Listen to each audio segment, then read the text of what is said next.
नमस्कार साथियों, आप सभी का इंटॉक में स्वागत है। मैं हूं शशिकांत कुमार। इंटॉक पर आज के इस वीडियो विश्लेषण में हम चर्चा करेंगे नगर निगम चुनाव कब होगा, डिप्टी मेयर पद पर जो हाल में ही सुप्रीम कोर्ट पहुंच चुकी है। अब डिप्टी मेयर पद पे क्या होगा, क्या डिप्टी मेयर पद संवैधानिक पद नहीं है, इस विषय पर भी चर्चा करेंगे। लेकिन सबसे पहले नगर निगम चुनाव से जुड़े लेटेस्ट अपडेट आपको हम दे देते हैं। सबसे पहली चीज आपको बता दें कि नगर निगम चुनाव की जो ट्रिपल टेस्ट की प्रक्रिया है वो लगभग जो सर्वे के काम है वो लगभग पूरी हो चुकी है। जो सर्वे के काम है कुछ जिलों में अब बचे होंगे, मुझे नहीं लगता है कि ज्यादा जिलों में अब बचे होंगे। इसके साथ ही बता दें कि जो रिपोर्ट आने वाला है आर्टिफिशियल आयोग की, वो रिपोर्ट बताया जा रहा है कि 15 तारीख के बाद किसी भी वक्त आ सकता है, हो सकता है कि 12 तारीख के बाद भी आ जाए। लेकिन अब वो रिपोर्ट बहुत जल्द ही सरकार चुनाव आयोग को रिपोर्ट सौंप देगी और उसके बाद नगर निगम चुनाव दिसंबर में होंगे। आपको पता चले कि बिहार सरकार के ही मंत्री विजेंद्र यादव ने भी ये बताया था कि नगर निगम चुनाव जो है वो दिसंबर के महीने में करवाने पर सरकार विचार कर रही है। चलिए साथियों, आपके कुछ सवालों का जवाब हम दे देते हैं। कई लोगों के कमेंट आ रहे हैं कि नामांकन की प्रक्रिया का क्या होगा। तो सबसे पहली चीज मैं बार बार बता रहा हूँ कि नामांकन की प्रक्रिया लंबी नहीं होने वाली। 1% से भी कम लोगों को नामांकन की प्रक्रिया दोबारा होगा। अगर 1-2 सीट ऐसी होगी किसी जिले में जो पहले आरक्षित थी, बीसी आरक्षित थी, वो अब जनरल बन गई है। इसके साथ ही आपको बता दें कि ST/ST सीटों पर कोई फर्क नहीं पड़ने वाला। हो सकता है 1-2 सीट ST/ST की ऐसी परिस्थिति हो जाए, लेकिन ST/ST वालों के लिए बिल्कुल चिंता करने की आवश्यकता नहीं है। इसके अलावा अति पिछड़ा जो महिला सीट थी उसका क्या होगा। तो अति पिछड़ा महिला सीट अगर कहीं है, मान लेते सीटों के समीकरण में कुछ बदलाव हो जाती है तो वो महिला जनरल हो जाएगी। इससे ज्यादा कुछ नहीं होने वाला है, आपको हम पहले बता देते हैं। लेकिन चलिए साथियों, अब हम बात करते हैं डिप्टी मेयर सीट पर क्या विवाद है और क्या हो गया। डिप्टी मेयर के सीट पर क्यों पहुंच गया सुप्रीम कोर्ट। इसके अलावा जो सीटों के समीकरण होंगे उस पर हम तो चर्चा कर ही रहे हैं, लगातार कर रहे हैं। आज से हम प्रयास करेंगे अब हम प्रयास करेंगे कि आपको नगर निगम चुनाव से जुड़ी अपडेट रोजाना साफ लाइव आके दे दे। लेकिन चलिए दोस्तों, अब हम डिप्टी मेयर विवाद पर पहुंचते हैं। डिप्टी मेयर विवाद है क्या, क्यों डिप्टी मेयर पद का विवाद जो इतना लंबा चल रहा है उस पर बात करते हैं।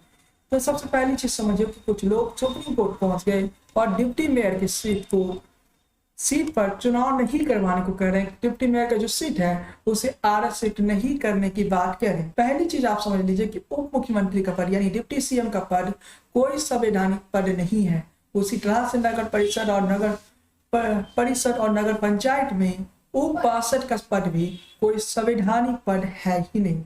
तो आप समझ गए कि ये जो पद होता है डिप्टी मेयर, डिप्टी CM या डिप्टी चेयरमैन का जो पद होता है ये संवैधानिक पद है ही नहीं। इस पद को आप संवैधानिक पद नहीं कह सकते हैं। ये पद का काम कब आता है ये बता देते हैं। इस पद का काम आपको तभी ये पद का कोई काम आता होगा जब कोई मान लिया जाए कि ये पद का काम कब आता है, जब मान लिया जाए कि मेयर छुट्टी पर चला गया हो। अगर नगर निगम क्षेत्रों की बात करें तो तब उप मेयर का कोई काम आता है, उससे पहले डिप्टी मेयर का कोई काम नहीं रहता है। इसी की तरह आप नगर पंचायत और नगर परिषद के क्षेत्र को देखें तो वहां भी मुख्य पार्षद के छुट्टी पर जाने के बाद उप पार्षद का काम आता है, या कई बार किसी कारणवश मेयर अपने पद से त्यागपत्र दे देता है, या किसी कारणवश मेयर की मृत्यु हो जाती है, या फिर कोई और कारण रहता है, तब उप पार्षद का काम आता है। इसके अलावा उप पार्षद के पास कोई काम रहता ही नहीं है। यूं कहिए कि उप पार्षद का जो पद है वो लगभग 5 साल बेरोजगार की स्थिति में ही रहता है, वो लोग बेरोजगार ही रहते हैं। पिछली बार जो इसकी समीकरण थी उस टाइम उप पार्षद के पद पे कोई भी आरक्षण नहीं था, यानी उप मेयर के पद पर पिछले बार तक कोई आरक्षण नहीं था। पहली बार बिहार में उप मेयर और उप मेयर का चुनाव हो रहा है, तो यही एक बड़ा सवाल बन गया था। चलिए साथियों, आपको अब हम बताते हैं क्या नगर निगम में डिप्टी मेयर पद आरक्षित हो सकता है। सुप्रीम कोर्ट में ये जो मामला है ये विचारणीय है। इस मामले पर सुप्रीम कोर्ट ने अभी कोई निर्णय नहीं दिया है। सुप्रीम कोर्ट में ये मामला विचारणीय है, क्या नगर निगम में जो डिप्टी मेयर का पद है उसे आरक्षित किया जा सकता है या फिर नहीं। बिहार सरकार के कानून क्या कहती है ये भी हम आपको बताते हैं। ये आप स्क्रीन पर देख सकते हैं। अब हमको बिहार सरकार के कानूनी तरीके से क्या हो सकता है। सबसे पहली चीज समझ लीजिए कि याचिका में क्या कहा गया, उसके बाद हम बिहार सरकार की जो कानून है उसके मुताबिक बताएंगे कि क्या हो सकता है डिप्टी मेयर विभाग पे।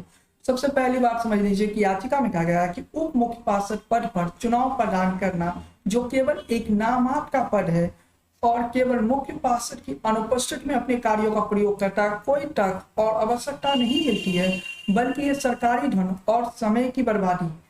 लेकिन अनुच्छेद 243 के जनादेश के अनुसार विशेष रूप से अनुच्छेद 243 स्पष्ट करता है कि नगर पालिकाओं के केवल चेयरमैन का कार्यालय है जो अनुसूचित जनजाति और महिलाओं के लिए आरक्षित होगी, जैसा कि कानून प्रावधान है। याचिका में कहा गया कि अनुच्छेद 243 डिप्टी चीफ काउंसिल के कार्यालय में आरक्षण के बारे में नहीं बताता। याचिका में कहा गया था कि बिहार नगर निगम अधिनियम धारा 26 के अनुसार भी एक उप मुख्य पार्षद का कोई स्वतंत्र कार्य नहीं करता, वो केवल अपने कर्तव्यों के आधार में एक मुख्य पार्षद की शक्तियों और कार्यों का प्रयोग करता है।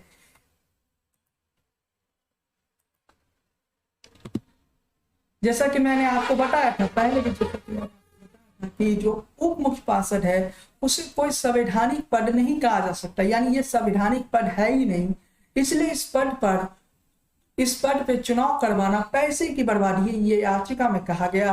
आपको आगे बताते हैं आगे की याचिका में क्या कहा गया। इस पर है कि उप मुख्य पार्षद बिहार नगर निगम अधिनियम 2007 की धारा 26 के अनुसार केवल एक प्रायोजित पद है और इसका कोई संवैधानिक समर्थन नहीं है। उच्च न्यायालय हाईकोर्ट ने इससे पहले इस याचिका के जो दावा किया गया था उसे खारिज कर दिया था, जिसके बाद याचिका जो पटना हाईकोर्ट में दायर किए थे उसके बाद वो लोग सुप्रीम कोर्ट पहुंच गए हैं। जिन लोगों ने पटना हाईकोर्ट में याचिका दायर की थी वो लोग सुप्रीम कोर्ट पहुंच गए और कहने लगे कि उप मुख्य पार्षद का चुनाव नहीं होना चाहिए, यानी डिप्टी मेयर का चुनाव नहीं होना चाहिए।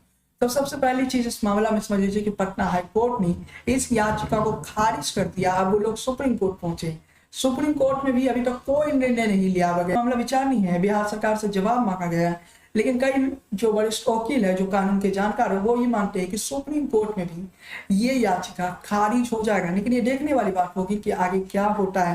लेकिन चलिए दोस्तों साथियों आपको हम बताते हैं याचिका में आगे क्या कहा गया है।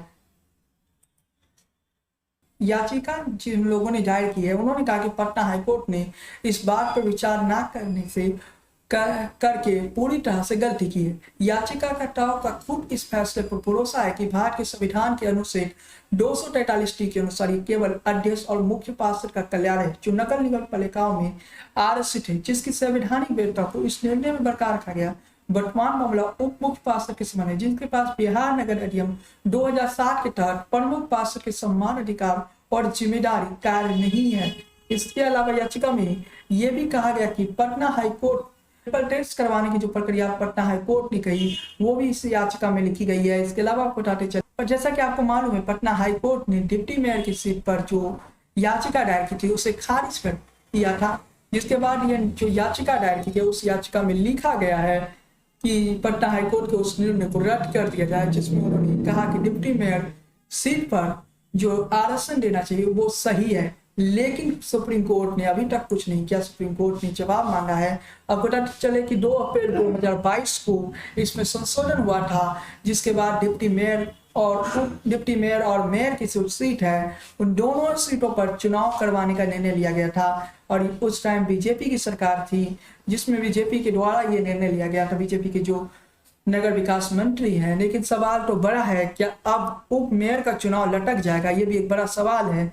लेकिन आज की इस वीडियो विश्लेषण आपको हम बताते चले कि अब चुनाव लटकने की शायद ही संभावना हो कि चुनाव अब लटक जाएगा फिर से।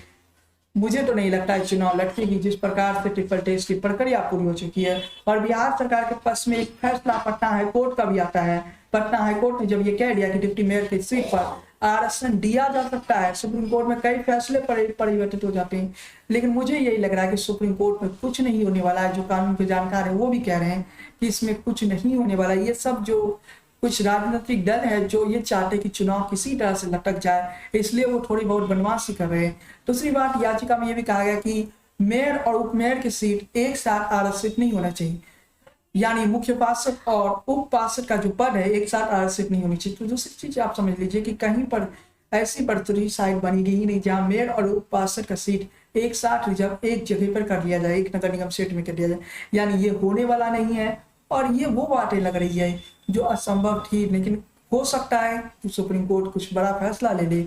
लेकिन इंतजार हम सबको करना होगा कि कोर्ट के मामले में कुछ कहना कठिन हो जाता है कि कोर्ट का कौन सा फैसला ले ले। लेकिन इस मामले में आप देख सकते हैं कि पटना हाई कोर्ट ने इस याचिका को खारिज कर चुका है। तो डिप्टी मेयर की जो सीट है उसमें आरक्षण नहीं देना चाहिए, इस मामले को पटना हाई कोर्ट ने खारिज कर चुका है। बिहार सरकार भी पिछली गलतियों से सीखेगी और इस बार जो कदम बिहार सरकार बढ़ाएगी वो सोच समझ कर बढ़ाएगी, ये भी जान लीजिए। आगे क्या होता है ये देखने वाली बात होगी, आगे की परिस्थिति कोई नहीं जानता है।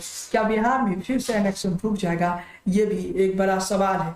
लेकिन साथ में आपको दर्ज कर चले कि नगर निगम चुनाव की बिहार सरकार ने लगभग प्लानिंग पूरी कर ली है और नगर निगम के चुनाव बहुत जल्द होने वाला है, इसकी तैयारी लगभग पूरी हो चुकी है। और जो संभावना मैंने बार बार बताया कि 25 दिसंबर से पहले होगा, मामला डिप्टी मेयर का जो पद है उस कोर्ट पहुंच चुका है, लेकिन मुझे नहीं लगता इसमें कुछ खास बदलाव होगा और चुनाव अपने समय पर ही होगा। और इंतजार करने की अब जरूरत भी नहीं है, आप चुनाव की तैयारी आप कर लीजिए। और डिप्टी मेयर का जो विवाद है पटना हाईकोर्ट के फैसले को आप पढ़ लीजिएगा तो समझ लीजिएगा कि ये विवाद ज्यादा लंबा नहीं चलने वाला, यानी ये विवाद बहुत जल्द थम जाएगा और हो सकता है कि सुप्रीम कोर्ट भी बिहार सरकार के हित में फैसला दे दे और अगेंस्ट में देता है तो बिहार सरकार उसी तरह जो है प्रक्रिया करेगी। और अभी देखना भी होगा क्या बिहार सरकार डिप्टी मेयर सीट पर आरक्षण देने वाला है या फिर नहीं देने वाला है, क्योंकि बिहार सरकार भी देख रही है कि लगातार ये मामले कोर्ट पहुंच रही है और बिहार सरकार पूरी कोशिश में लगी है कि जल्द से जल्द इलेक्शन हो जाए। आपको क्या लगता है